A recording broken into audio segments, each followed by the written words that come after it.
One of the wonderful things about history is being able to access church records, wills, diaries, letters, written evidence of people's struggles with this mortal life.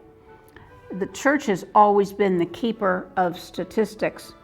In England, it is wonderful to be able to go back hundreds and hundreds of years to find when someone was baptized, a certain day, a certain hour, by a certain priest in a certain parish.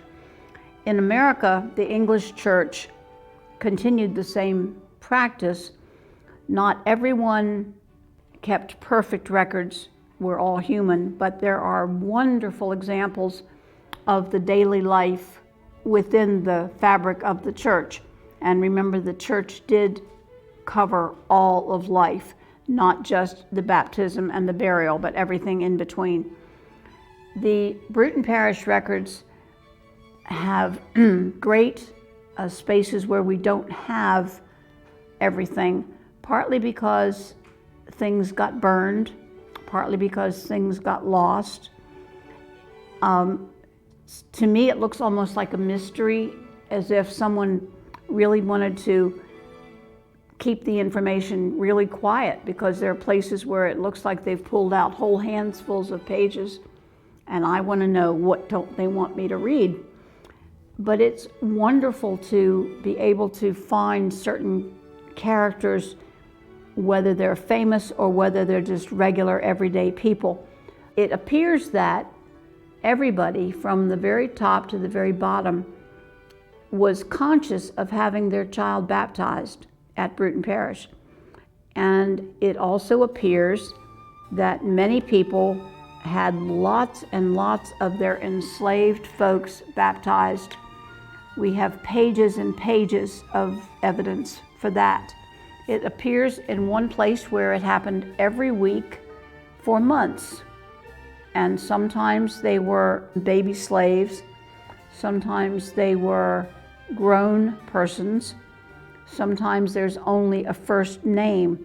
But you can really pull together the fabric of the town by reading some of the names.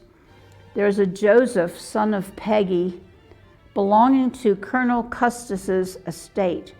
You will remember that Colonel Custis was the first husband of Martha, who ultimately becomes Martha Washington. And then we find Jenny, daughter of Laffney, belonging to Colonel George Washington.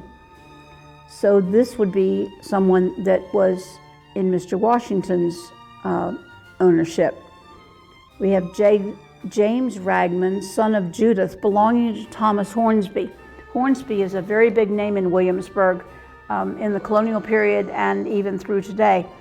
And Mr. Hornsby was probably one of the wealthiest merchants in town. I've been able to track his marriages and his property and his estate, and it was quite formidable.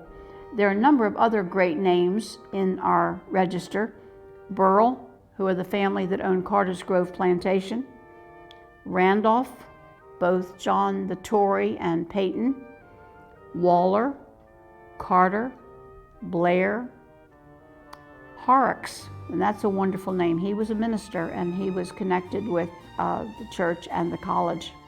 There's a servant by the name of Jacca, Jacca, and her master was a man by the name of Samuel Spur. He is the one who built the wall that went all around Bruton Parish.